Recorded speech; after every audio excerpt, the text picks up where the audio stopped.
another day of this temporary truce, although it seems as if there are more violent flare-ups now, making everything even more fragile. Yes, so this definitely did not feel like a truce for most people in Israel today when they woke up to the news of a terror shooting in Jerusalem. As you said, 3 people killed and around 15 or 16 injured.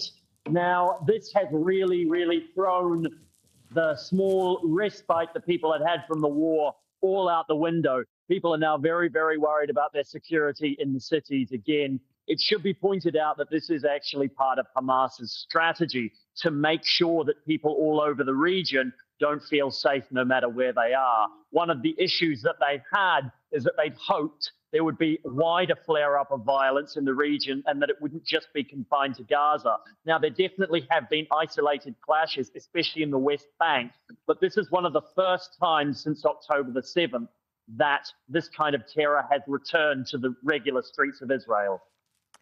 And so Hamas has orchestrated this and admits to having orchestrated this for the purpose of just destabilizing the whole process, when it seems to be so important to Hamas and to Gaza particularly that this temporary truce does endure as long as possible.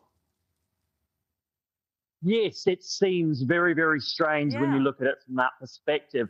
It may be that this was simply a rogue brigade of Hamas that wasn't listening to the leadership in Gaza. But equally, what it could mean is that they're trying to prepare people for when the fighting begins again. Because what Hamas would really like in the region, they would really like an uprising in the West Bank, and they would also like Jewish Israelis and Arab citizens of Israel to sort of turn against each other.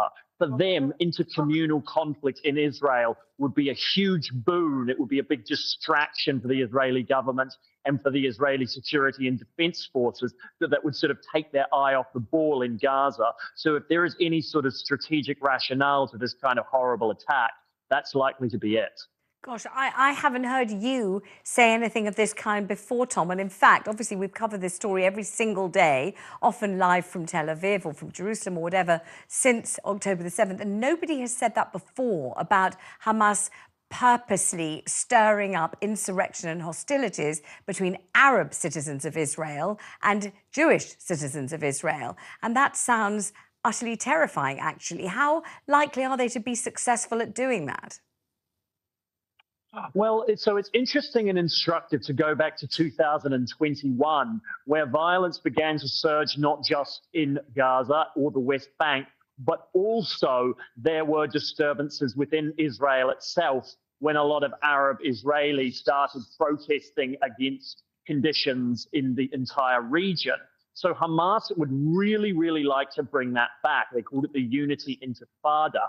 However, a lot of Arab Israelis, at least a few that I've spoken to, feel like they don't really effectively want to rock the boat. They've seen not only how bad the situation could get, as it has gotten in Gaza, but there are also a number who are genuinely horrified by what happened on October the 7th and want to distance themselves from it as much as possible. So what do we think about the capacity for this truce, as it's obviously loosely called? You quite rightly say it doesn't feel that way in Israel today, but the capacity for this truce to endure another day, another couple of days or longer?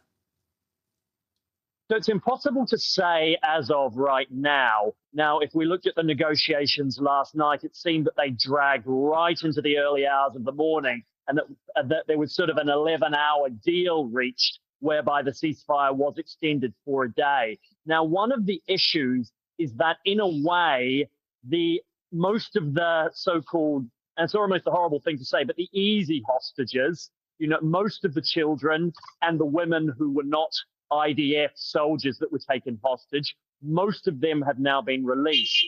Now, Hamas holds a lot of soldiers, and they are going to, and also military-age fighting males, they define as soldiers, and they're going to try and extract a much higher price from Israel for those remaining captives. And it really remains to be seen whether Israel will be willing to pay that price, which could effectively, what I'm told, is that Hamas want the emptying of basically all Palestinian prisoners, the number is around 7,000, to be released from Israeli jails. This is a price that Israel really would rather not pay.